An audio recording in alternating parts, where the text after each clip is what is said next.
when we're working this style here of guard passing, we gotta be patient. We gotta make sure we're not overcommitting, and we gotta put some effort in. Okay, so I can't just be all relaxed with my body and just like totally chill out because he's gonna get out. Okay.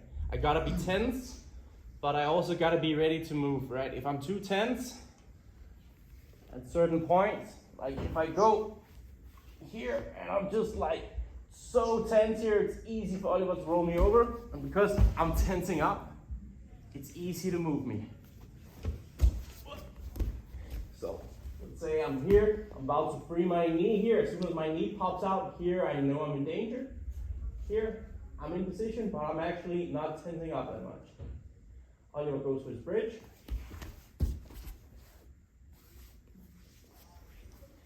I can move. So this is one of the big reasons why, like, there's all those memes with people telling white belts to relax. Yeah, you tense up when you grapple, when there's resistance, right? But you gotta be able to switch between tensing up, being tight, squeezing, and just relax so you can move. Right. So even though on here, when here with Oliver, we took a still photo, it could look like I'm squeezing the shit out of him. I'm not. Here I'm squeezing him.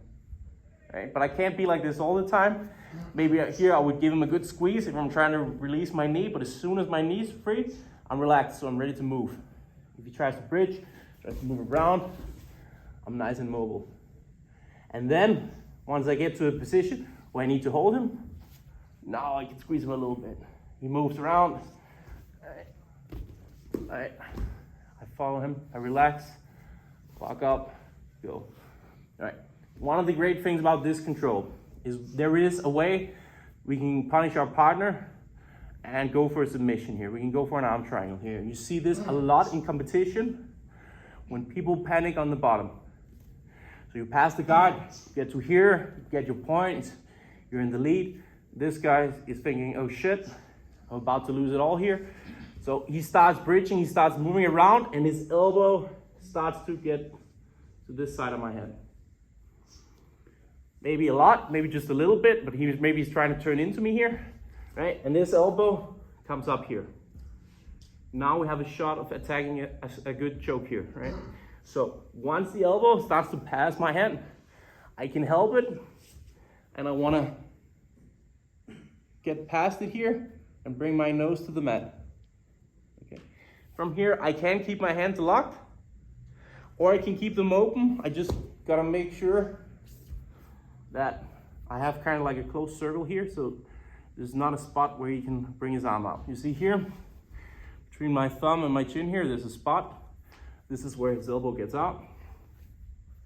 If I bring my nose to the mat here, now my chin touches my thumb. It tries to get that arm out.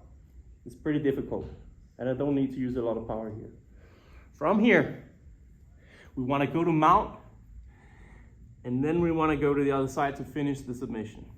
Okay, so nose on the mat, this hand post. I'm doing the same thing, sliding my knee over, slapping the foot out.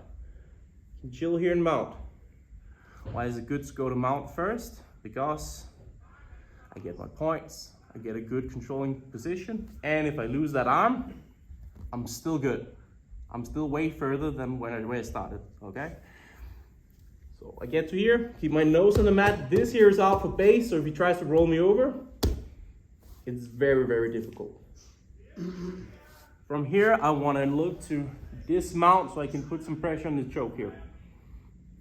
So I'm going to slide my left knee up, and I'm going to swim my foot over. I'm going to lock my hands, bring my temple to his temple here. I want to slide down here, and I'm keeping my knee on his hip, and here's the trick. I'm bringing my head around the corner. I'm not squeezing my biceps. I'm bringing my head around the corner. I'm sinking my body weight down, and I'm pulling in on my elbow here. The strength comes on slow. My bicep here is cutting off the carotid artery on this side here, restricting the blood flow on that side. His bicep is cutting off the blood flow on the other side, right here. If you squeeze the shit out of this, you'll burn out your arms, you'll crank your partner's neck, and the strain will not be as that effective, okay? So we start here in side control and we punish his overextension. We're here, he tries to bump into me, his arm starts to grow. His arm starts to go over my head. Yep. I push it and I put my nose on the mat, hand out. Now I do the same thing as before, slide my knee or slap out. Stay in mount. Hand out for base.